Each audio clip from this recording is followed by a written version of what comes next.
Hey everybody, we're back for week 6 of Introduction to Systems Theory, and this week we're talking about systems and communication theory. Some of you may have found the readings this week to be particularly dense, maybe a little bit more difficult to get through than the previous readings, but worry not. We are going to have a much clearer understanding of these concepts, I hope, by the end of this lecture, and of course, any confusion that remains we can discuss in the discussion board. So let's dive right into communication theory. Communication, for our purposes, can be defined as a process whereby information is enclosed in a package and channeled and imparted by a sender to a receiver via some medium, some means of communication. The receiver then decodes the message to make sense of it and gives the sender some form of feedback. When those three things happen, communication has taken place.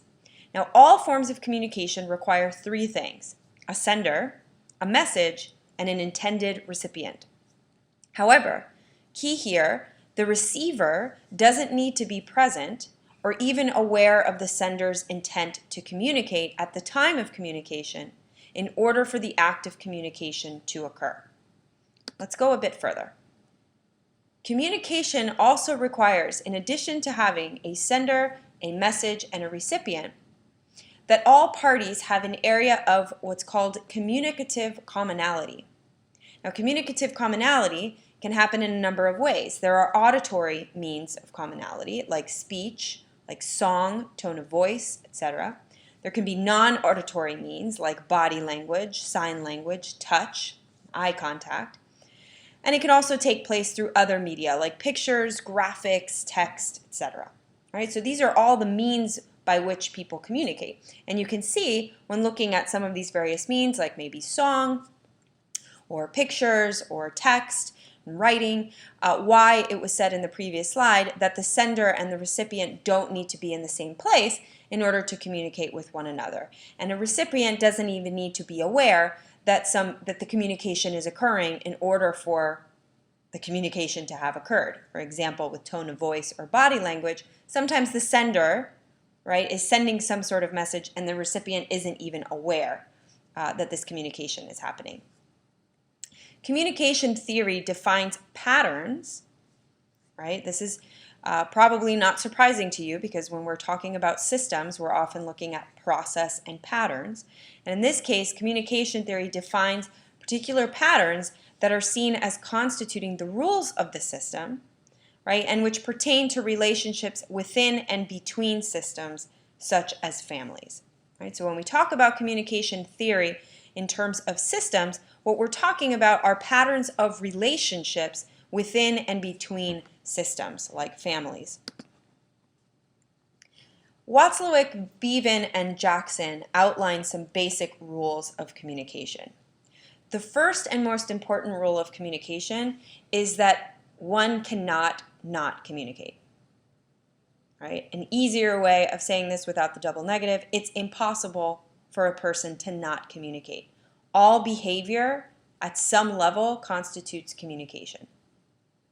Even the absence of something constitutes communication, right?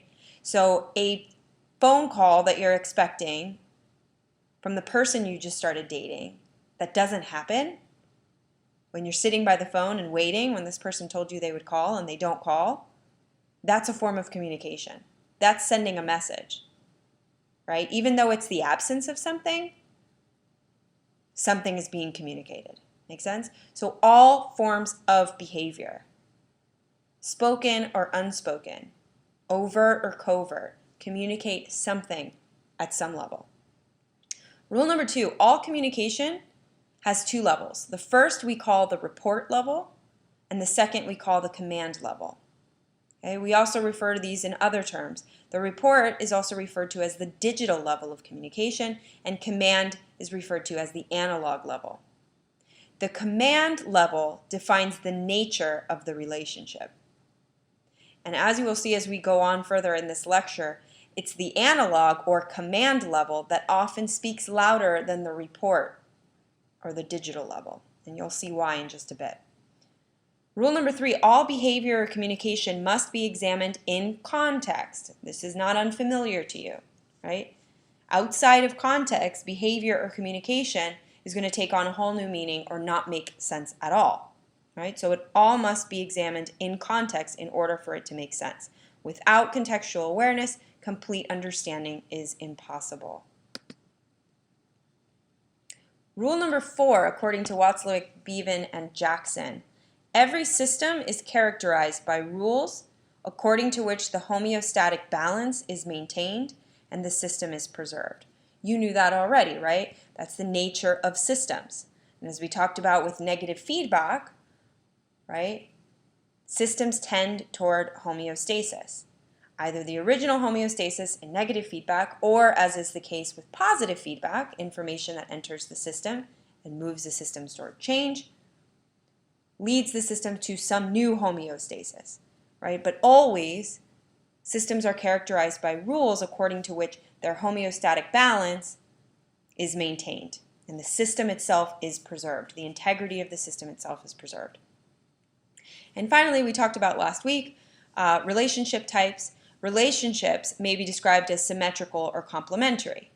And it's the kind of communication within those relationships, not just spoken communication, right? But communication according to the way it was defined earlier in the slides. It's the kind of communication between members of a system that's going to define it as either symmetrical or complementary. All forms of behavior are communicated. And when we're trying to understand the patterns of communication, we identify 3 different modes. Verbal, right, the spoken mode, language itself. Nonverbal, which can come in a variety of forms like tone of voice, inflection, the way that we pronounce or emphasize words, the gestures that we use, the facial expressions that we use, etc. And finally, the context, right, which, as we know, allows the communication to make sense, allows the behavior to be understood. Verbal communication, as I mentioned before, is referred to as the digital mode of communication. And together, nonverbal communication and context make up the analog mode of communication. Okay? So again, we're moving into sort of a information systems, computer systems type of language here when we talk about digital and analog, right? But these are just codes for 2 different modes of communication. The verbal, the spoken message, and then the sum of the nonverbal communication, as I mentioned before, gestures, facial movements, facial expressions rather, movements of the body, tone, etc., and the context in which the communication is taking place. Those make up the analog mode. Another way to talk about digital and analog. Digital is called the report, which is the actual content of the message that's communicated, and analog is also referred to as the command, the relationship between the persons communicating. The analog mode qualifies or gives meaning to the digital mode. Therefore, it's more powerful because it helps the recipient decide the meaning of the message. Here's an example of how report and command works. A husband says to his wife, "Do we have any ice cream?" The wife gets up and brings her husband a dish of ice cream, right? So what was the report here? What was the actual spoken message? Well, it was the words that the husband used, right? Do we have any ice cream? But something else is being communicated here. And the other layer of communication, the nonverbal, unspoken layer of communication, and the context in which this communication took place is what the wife responds to. She's not responding to the report because she didn't use words to respond, and she didn't take this literal message and reply in kind with a literal response. Instead, she gets up and she brings her husband a dish of ice cream. Right? So she doesn't answer the question by saying yes or no, because the command between the 2 of them, which comes out of the context of the relationship they have with each other, is for her to get him some ice cream. Right? So what do you think the response would be if the husband had asked his wife this question in the grocery store? right, would have been something different because the context there is different. Right? And again, the context is going to change once more, and the response is likely to change once more. If the wife just finished spending, oh, I don't know, 2-3 hours in the kitchen baking a beautiful cake for dinner, or for dessert, excuse me, right? And as soon as she finishes, the husband asks, do we have any ice cream? Right? Or even better, she just made a Jell-O mold, right? Something you don't serve with ice cream. He takes a bite and says, do we have any ice cream? Right? That might have a different response. She might storm out of the kitchen. She's a particular kind of temperament. She might slap her husband in the face. She's probably never going to make a Jell-O mold for him again, right? But she's not likely to respond to the report in any one of these contexts because the command, right, the combination of nonverbal communication and the context in which the communication takes place, which includes the type of relationship between the two people and the history of their interactions with each other, that's speaking more loudly, more powerfully than the message itself. And it is that layer of communication that people tend to respond to. Here's another example. The phrase "hit me" is likely to mean something very different in this context than in this one. In the former, "hit me" is going to produce a particular kind of response, like the dealer throwing a card down. "Hit me" in this context is going to look pretty different. The message is the same, the report is the same. But because the context is different and the nonverbal level of communication is different in these two examples, the response is going to be different. Something different is being communicated here, even though the words that are used are the same. So now you can see communication is much more than simply the words that are used or the message that's sent between the sender and the recipient. So we can talk about congruent and incongruent communication because we have different levels of communication. When the digital and analog levels match, it promotes effective communication. In other words, clarity of meaning and understanding between the parties. Straight and congruent messages are sent and received. When there's a lack of congruence between these two levels of communication, problems may arise. And here are some of the problems that can arise when there are contradictory, contraindicating, incongruent levels of communication being communicated. They're called binds. A bind exists when there are two or more components which have opposing or contradictory intentions. And there are a few different kinds of binds. The first is a conflict, which can be defined as a struggle between equal and opposite forces or intentions. An example of a conflict would be something like part of me wants to and part of me doesn't, right? These are equal forces and they're pulling a person in opposite directions, right? Creating some form of conflict, placing the person in some sort of bind. Because two components of this pull, of this feeling, of this force, oppose one another, are contradictory to one another, right? So that's what we refer to as a conflict. Another form of bind is a dilemma, which is a situation that necessitates a choice between two equally desirable or undesirable alternatives. Right? We hear this in the expression, I'm damned if I do and damned if I don't. Right? I've got to choose something, and both choices, in this case, are undesirable. Right? This could also happen if you're trying to decide between two pairs of shoes that you like just as much. It's a silly and frivolous example, but it can be really difficult to choose. Right? It really is a dilemma. Because there are two choices, and both are desirable. Equally desirable, right? So that's a dilemma. An impasse, which we see a lot in therapy, is a situation in which the intention to progress is stopped by an insuperable, or in other words, incapable of being overcome or blocked from moving ahead, difficulty, right? So some difficulty that's insurmountable, blocking a person or people from moving ahead, is stalling progress. Example, I keep banging my head against a brick wall, right? We hear that expression all the time. couples often will come to you when they're at an impasse, right? Their ability to progress, to move past a certain issue is being stalled by some difficulty that feels, at least, impossible for them to overcome. We just can't get past this cheating thing, right?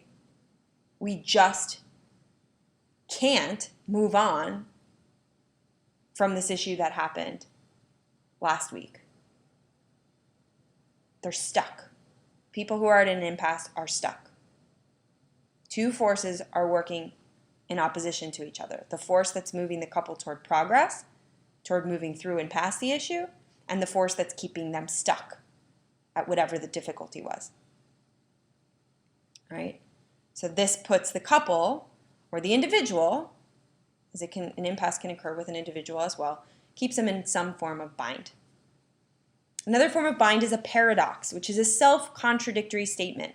Two things that appear to be contradictory to one another, but are simultaneously true, right? Here's a funny example. We say this all the time about postmodernism, right? And we'll talk about postmodernism later in the semester.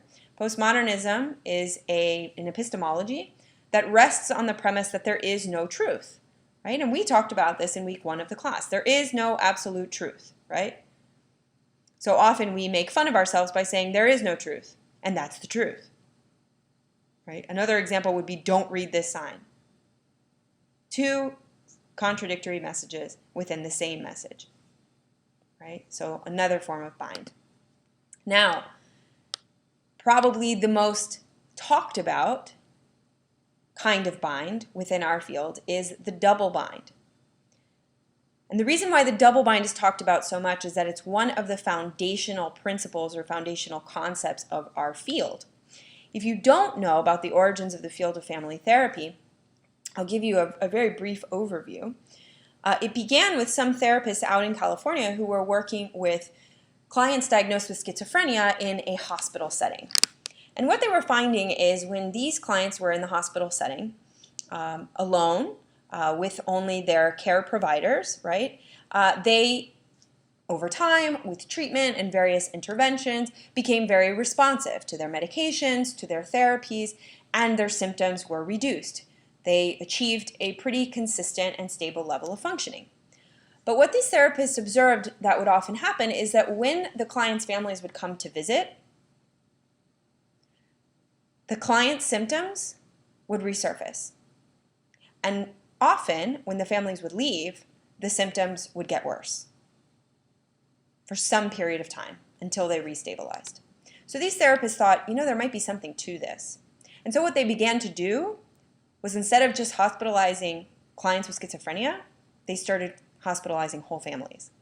And when they hospitalized whole families, what they did was observe the communication among the members of the families. Right? They looked at how the family members communicate to one another, how they talk to one another, how they respond to one another, what the different levels of communication were, and what they found that was very consistent among a lot of these families, and what they continue to find as they continue to explore this concept, is that common among many of these families in their communication was what they referred to as the double bind. The double bind is a form of paradox wherein two levels of communication, the verbal and nonverbal, don't match, and resolving the bind is unacceptable or unachievable. In communication terms, a double bind is both a dilemma and a paradox. A double bind must satisfy the following criteria. Number 1, an individual is in an intense relationship that is vitally important to him or her, right? So this might be a relationship between a parent and a child, as it was in the original context of this theory. And the individual feels that to keep the relationship, he or she must respond appropriately to communication by the other person. So they feel that there's tremendous pressure, right, to get the message right, to interpret and receive the message correctly and to respond correctly and appropriately in order for the relationship itself to be maintained. The individual receives 2 or more conflicting messages, with one message negating or denying the other. A successful response to one of the 2 or more conflicting messages results in a failed response to the other, so that the person is automatically wrong regardless of what they respond, right? This puts them in a dilemma. Now, this isn't just a one-time thing. In order for this to be a double bind, the individual has to receive these sort of mixed, contradictory messages repeatedly. The person who's receiving these messages can't confront, in other words, comment on, the inherent dilemma. And therefore, they can't resolve it, they can't opt out, and they can't escape the situation or the relationship itself. This creates the double bind. The double bind is an event that happens repeatedly, and it's such a recurrent theme in the experience of the victim, in other words, the recipient of this form of communication, that it cannot be resolved as a single traumatic experience. It actually characterizes the relationship itself.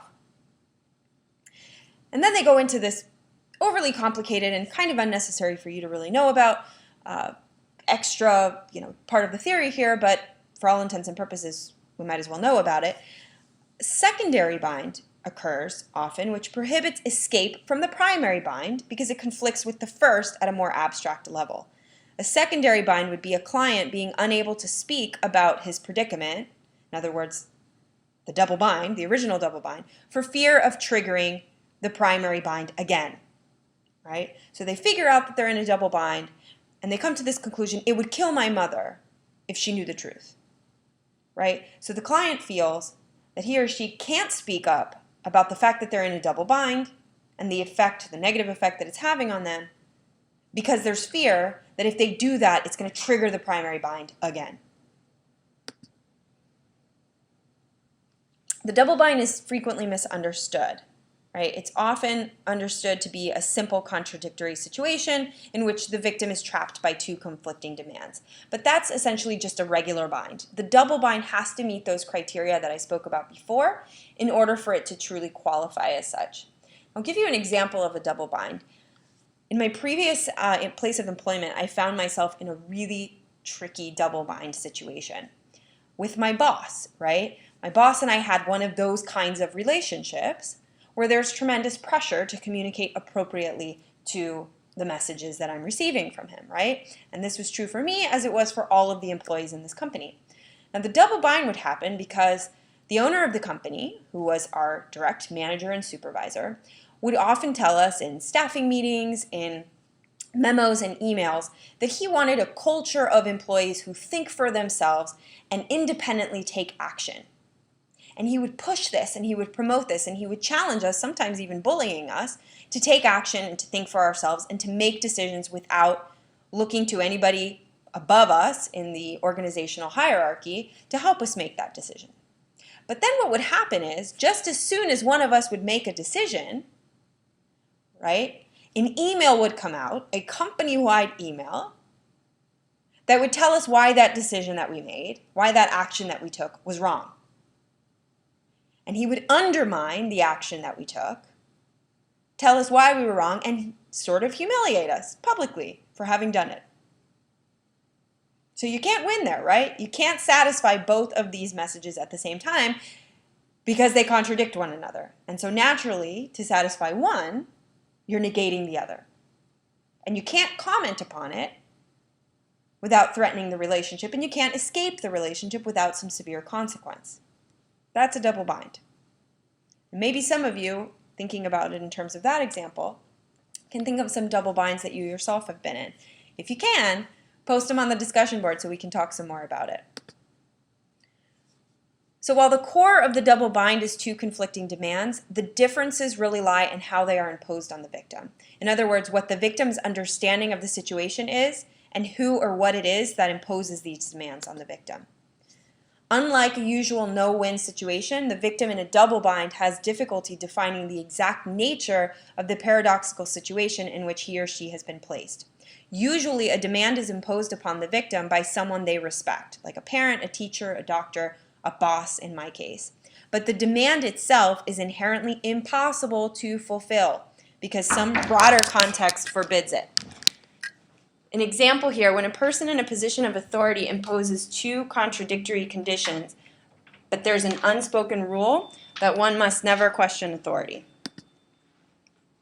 All right, guys, so take another look at the double bind concept. Keep in mind, it's not a concept that you're really going to have to learn in order to work with your clients, although you may sometimes see a double bind.